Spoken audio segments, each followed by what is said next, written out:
தப்பும்படி தங்கள் ஜீவனை மாறாமல் ஆட்டுக்குட்டி ரத்தத்தினாலும் தங்கள் சாட்சியின் வசனத்தினாலும் அவனை ஜெயித்தார்கள். இறைவனுடைய விசேஷம் 12:11.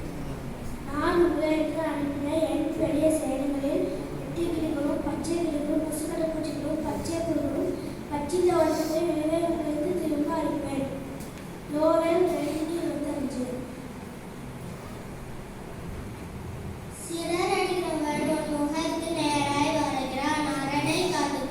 வலியை கவல் பண்ண அறையை கட்டியாக கட்டிக்கொள். உன் மெல்லனை மிகவும் ஸ்திரப்படுத்து நாக்கும் தூவன். நாம் வேண்டுகொள்ளும் நினைக்கருக்கும் அதிகமாய் நம்மைக்குள்ளே கிரிய செய்கிற வல்லமையின்படியே நம்மளுக்கு கலவராய் இருக்கிறார். எபேசியர் 2:30.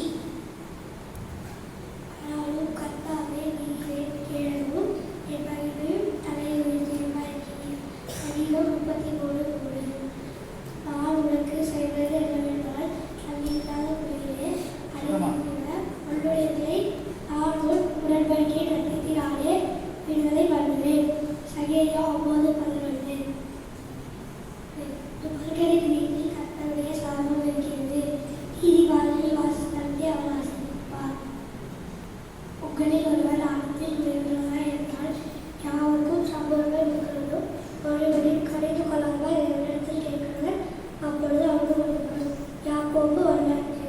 கர்த்தர் எனக்காய் ஆளுமை செய்திருப்பார். அவருடைய கிருபை என்று உள்ளது. கரத்தின் கீழே விடாதிருப்பார்.